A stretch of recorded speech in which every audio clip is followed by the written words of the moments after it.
चांद वाला मुखड़ा लेके चलो ना बाजार। सॉरी इसको काट के फेंक देंगे। चूँकि आज चांद वाला वीडियो था इसलिए थोड़ा गुनगुनाने का मन किया। तो आज हम लोग देखेंगे चंद्रमा जो पृथ्वी का एकमात्र उपग्रह है, ये क्या है, इसका क्या जीके बन सकता है। वीडियो को शुरू से अंत तक देखिएगा। इसके पहले हम लोग सौर मंडल का पूरा विस्तार से वीडियो बनाए हुए थे, आप लोग देखे भी होंगे। इसके अलावा पृथ्वी का, इसके बाद अक्षांश देशांतर, ये ज्योग्राफी का चलते रहेगा।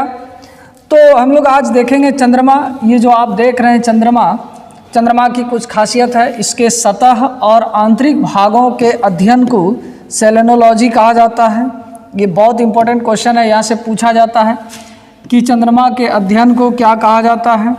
चंद्रमा का जो सतह है और इसका आंतरिक सतह और आंतरिक स्थितियों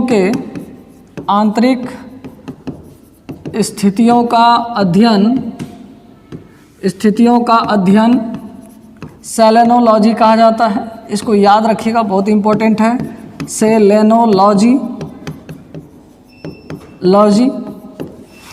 तो इस वीडियो में जिक्र करेंगे हम लोग चंद्रमा का जो फेज है, चांद का फेज।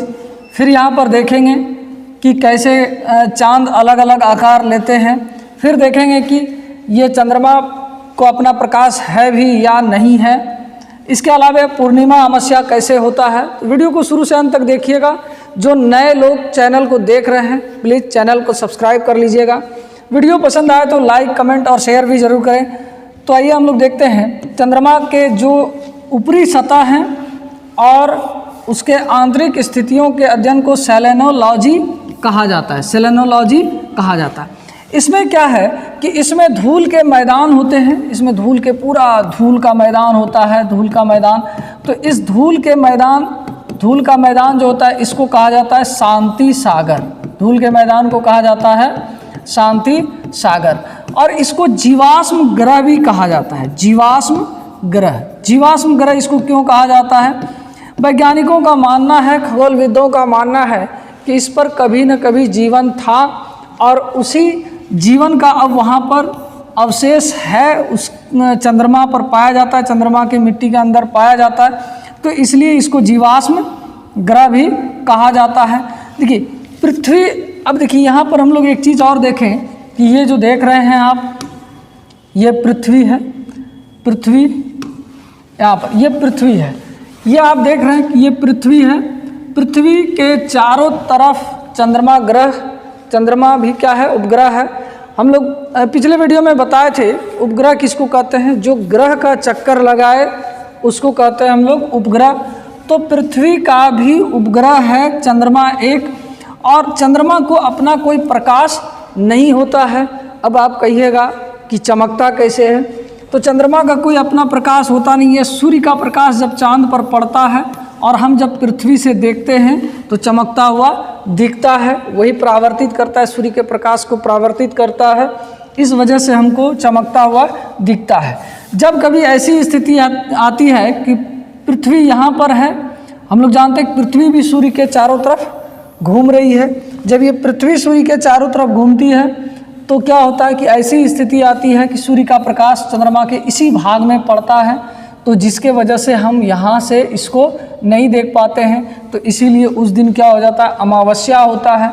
और कभी ऐसी स्थिति होती है कि जब मान लिया जाए कि चांद घूमते घूमते यहाँ पर आ जाए, तो यहाँ से सूर्य का प्रकाश जब चांद पर पड़ेगा तो पूरे क्षेत्र में पड़ेगा। और जब हम यहाँ से देखेंगे, यहाँ पर हैं कहीं पर, तो यहाँ से जब देखेंगे तो ये पूरा चमकता हुआ दिखेगा। तो इसी को कहते हैं हम लोग पूर्णिमा। अब देखिए ये जो है,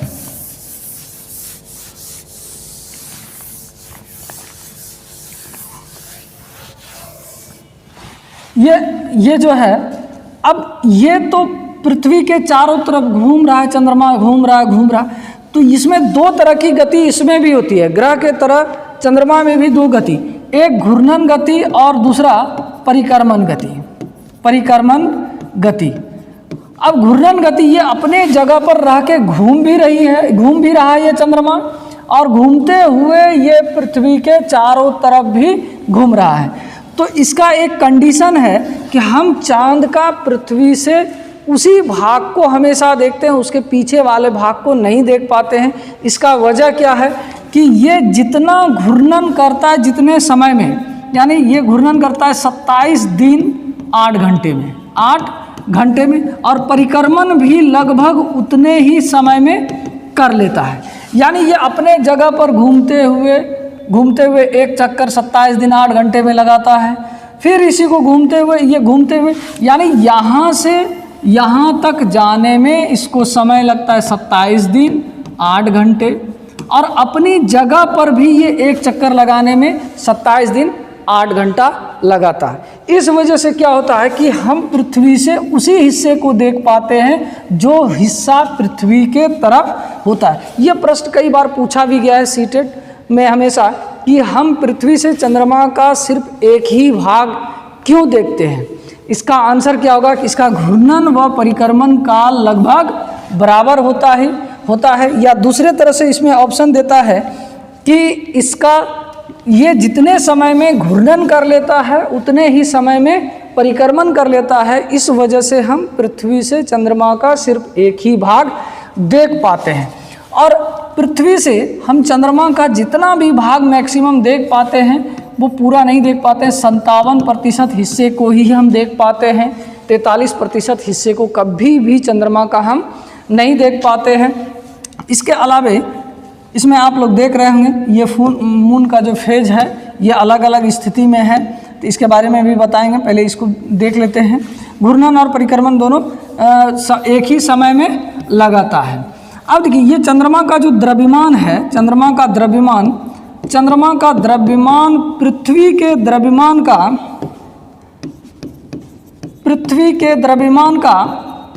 1/81 भाग है। कितना है? 1/, द्रव्यमान का 1/81 भाग। ये भी प्रश्न कई बार पूछता है कि चंद्रमा का द्रव्यमान पृथ्वी के द्रव्यमान का कैवा भाग, तो 1/81वां भाग है। चंद्रमा पर एक पर्वत पाया जाता है, चंद्रमा पर कई पर्वत पाए जाते हैं। तो चंद्रमा पर हम लोग देखते हैं चंद्रमा को, तो आप गौर से देखिएगा तो उसमें काले काले दाग दिखते हैं, तो कोई काले काले उसमें दाग नहीं होते हैं, वो पर्वत है। तो चंद्रमा का सबसे ऊंचा पर्वत लिवनिटीज पर्वत है, लिवनिटीज पर्वत। और ये लिवनिटीज पर्वत जो है ये हमारा एवरेस्ट, यानी हिमालय का जो सबसे ऊंची चोटी है कौन सी? एवरेस्ट।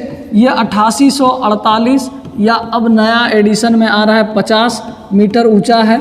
ये जो है एवरेस्ट से भी ऊंचा पर्वत है। ये इसमें जो लिवनिटीज पर्वत है इसकी ऊंचाई 10,668 मीटर है, 10,668 मीटर है। तो देख सकते हैं यहाँ पर चंद्रमा पर एक पर्वत पाया जाता है, लिवनिटीज पर्वत, और उस पर्वत की ऊंचाई एवरेस्ट की ऊंचाई से भी अधिक ऊंची है, जिसकी ऊंचाई 10,668 मीटर है। अब यहाँ से कई जीके बनता है।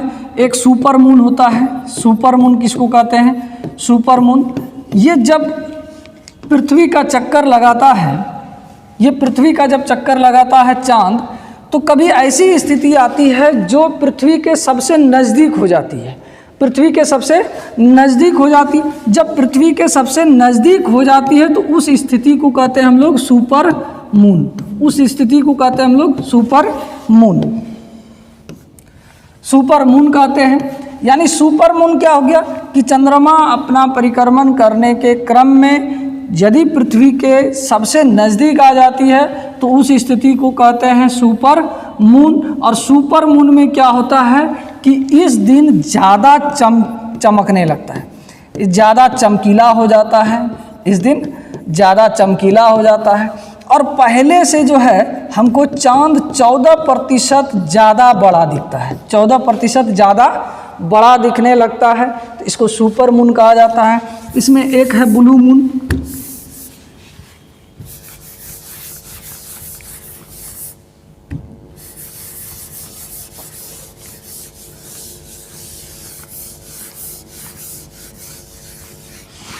देखिए हम लोग जानते हैं इसको ब्लू मून क्या होता है ब्लू मून। ब्लू मून क्या होता है? हम लोग जानते हैं कि एक माह में क्या होता है कि एक अमावस्या होता है, एक अमावस्या और एक पूर्णिमा, एक पूर्णिमा, यानी एक अमावस्या से दूसरे अमावस्या आने में लगभग 1 महीना हो ही जाता है, और एक पूर्णिमा से दूसरे पूर्णिमा आने में 1 महीना हो जाता है। कभी ऐसा होता है कि एक ही माह में, एक मंथ में 2 पूर्णिमा हो जाए, एक मंथ में 2 पूर्णिमा हो जाए, 2 पूर्णिमा, तो दूसरे पूर्णिमा को कहा जाता है ब्लू मून, दूसरे पूर्णिमा को कहा जाता है ब्लू मून। इससे संबंधित एक क्वेश्चन और रहता है कि विश्व का पहला व्यक्ति जो चांद पर पहला कदम रखा है, तो चंद्रमा पर पहला कदम रखने वाला कौन है? बताइए। चंद्रमा पर पहला कदम रखने वाला, बहुत पढ़े होंगे आप लोग, नील आर्मस्ट्रॉन्ग, यहाँ तो नहीं दिखेगा, नील आर्मस्ट्रॉन्ग, नील आर्मस्ट्रॉन्ग। ये नील आर्मस्ट्रॉन्ग जो है, ये चंद्रमा पर अपना पहला कदम जो है 29 जुलाई 1969 को रखा था। चलिए, एक क्वेश्चन है आपके लिए कि भारत का पहला व्यक्ति जो चंद्रमा पर अपना कदम रखा था, तो भारत का पहला व्यक्ति अपना चंद्रमा पर कदम रखने वाला था राकेश शर्मा, राकेश शर्मा। ये सब बहुत इंपॉर्टेंट क्वेश्चन है। तो ये था ये चंद्रमा से संबंधित वीडियो। तो इस तरह से एक चीज़ और इसमें जान सकते हैं कि देख सकते हैं कि ये अर्थ है, यहाँ से हम लोग देखते हैं सूर्य का प्रकाश यहाँ से पड़ रहा है, सूर्य का प्रकाश यहाँ से पड़ रहा है। तो ये सूर्य का प्रकाश यदि इस पार पड़ रहा है, हम यहाँ पर हैं, तो ये वाला हिस्सा दिखेगा, ये वाला हिस्सा कभी भी नहीं दिखेगा। ये चंद्रमा घूम रहा है। जब दूसरी स्थिति में आएगा तो यहाँ चांद पड़ेगा, तो हम थोड़ा सा दिखेंगे, थोड़ा सा भाग चमकता हुआ देखेंगे, फिर बढ़ते जाएंगे, थोड़ा सा भाग दिखेंगे, बढ़ते जाता। और इस स्थिति में क्या होता है कि चांद का प्रकाश जो है यहाँ पर पड़ता है, और हम यहाँ से देखते हैं तो इधर वाला पूरा पूर्णिमा दिखने लगता है। तो फुल मून इस स्थिति में हो जाता है, और इसी तरह फिर घटते जाता है। तो इसमें स्थिति क्या बनती है कि जब पूर्णिमा होता है, तो गौर कीजिएगा कि पूर्णिमा के दिन पूरा चांद दिखता है, फिर दूसरे दिन वो थोड़ा छोटा होता है, फिर दूसरे दिन अगले दिन फिर थोड़ा छोटा होता है, छोटा होते ऐसी स्थिति आती है लगभग 14-15 दिन में कि वो मून दिखता ही नहीं है। इस स्थिति में हो जाता है, सूर्य का प्रकाश इस तरफ पड़ने लगता है, यहाँ से हमको दिखता नहीं। तो इसी को कहा गया क्या? न्यू मून या नो मून, न्यू मून या नो मून, यानी अमावस्या। इसको कहा गया अमावस्या। और अब यहाँ क्या होगा कि ये बढ़ते जाएगा, जैसे अमावस्या हो जाएगा तो फिर थोड़ा चांद बढ़ते पूर्णिमा हो जाएगा। तो पूर्णिमा के बाद क्या होगा कि फिर वो चांद, ये प्रक्रिया चलते रहता है। तो चलते रहने के कारण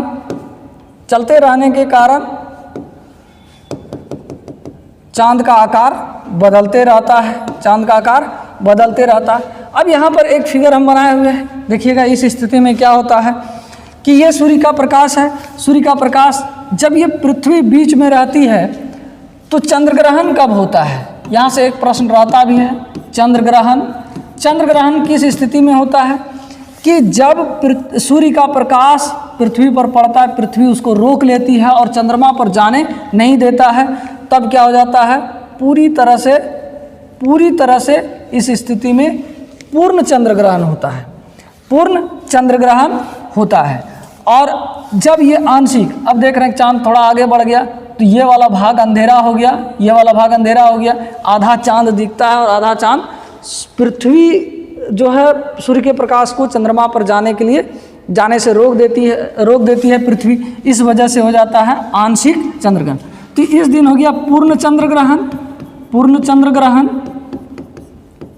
और ये हो गया आंशिक चंद्र ग्रहण। तो ये भी हो गया आपका आंशिक चंद्र ग्रहण। तो इस तरह, यानी आपसे क्वेश्चन में पूछेगा चंद्र ग्रहण के समय निम्नलिखित में से कौन सी स्थिति होती है? तो यानी सूर्य और चंद्रमा के बीच में पृथ्वी आ जाती है, तो इस स्थिति में हो जाता है चंद्र ग्रहण, और सूर्य ग्रहण क्या हो जाएगा, सूर्य ग्रहण में क्या होगा कि इस स्थिति में बीच में चांद आएगा, बीच में चांद आएगा, सूर्य के प्रकाश को पृथ्वी पर आने से रोक देता है।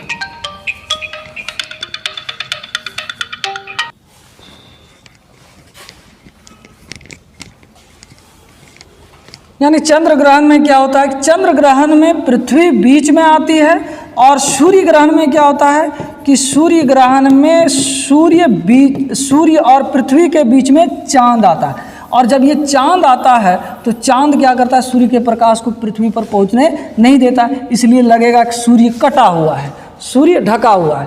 तो सूर्य जब ढका हुआ रहता है और सूर्य, मान लीजिए ये सूर्य है, सूर्य चमकता हुआ है, और सूर्य चमकने के बाद जो है कि जब इस स्थिति का हो जाए, इस स्थिति का दिखने लगे, तो इस स्थिति में देखिएगा कि एक थाली की तरह, एक बाला की तरह, एक चूड़ी की तरह सूर्य के चारों तरफ होता है। जब ये पूर्ण सूर्य ग्रहण होता है, पूर्ण सूर्य ग्रहण में क्या होता है कि चूड़ी की तरह आपको दिखेगा सूर्य, उसको कहा जाता है सूर्य किरीट, उसको कहा जाता है सूर्य किरीट या कोरोना, सूर्य किरीट या कोरोना।